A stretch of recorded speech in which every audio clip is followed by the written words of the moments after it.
നമസ്കാരം, പ്രവാസി മലയാളിയിലേക്ക് സ്വാഗതം. ഗൾഫിൽ പുതിയ നീക്കങ്ങളാണ് നടക്കുന്നത്. സൗദിയുടെ നീക്കം നിർണായകമായി മാറും. ട്വിറ്ററിന്റെ ഇലോൺ മസ്ക് മികച്ച തലവനായിരിക്കുമെന്ന് ട്വിറ്ററിൽ ഓഹരി പങ്കാളിത്തമുള്ള സൗദി രാജകുമാരൻ അൽവലീദ് ബിൻ തലാൽ പ്രശംസിച്ചുകൊണ്ട് രംഗത്തെത്തിയതിന് പിന്നാലെയാണ് ഇത്തരത്തിൽ പുതിയ വാർത്തകൾ വരുന്നത്.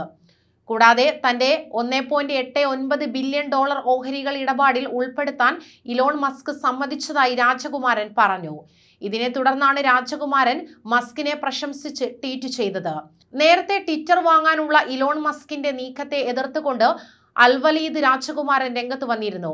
ലോകത്തിലെ ഏറ്റവും ധനികനായ വ്യക്തികളിൽ ഒരാളാണ് ഇലോൺ മസ്ക്.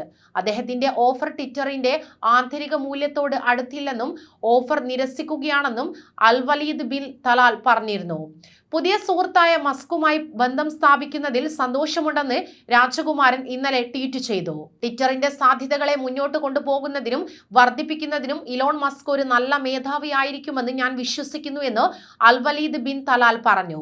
ഞങ്ങളുടെ $1.9 ബില്യൺ പുതിയ ട്വിറ്ററിൽ നിക്ഷേപിക്കാനും ആവേശകരമായ ഈ യാത്രയിൽ മസ്കിന്റെ കൂടെ പങ്കുചേരാൻ ഞാനും കിങ്ഡം ഹോൾഡിംഗ് കമ്പനിയും ഉണ്ടാകുമെന്നും അദ്ദേഹം കൂട്ടിച്ചേർത്തു.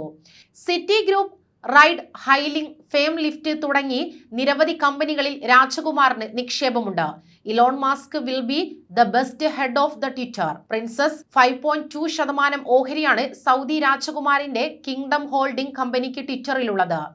അതേസമയം മസ്കിനാവട്ടെ 9.2% ഓഹരി ട്വിറ്ററിൽ നിലവിലുണ്ട്. $43 ബില്യൺ വാങ്ങാമെന്നുള്ള ഓഫറാണ് ട്വിറ്റർ ചെയർമാൻ ഇലോൺ മസ്ക് അയച്ച കത്തിൽ പറയുന്നത്.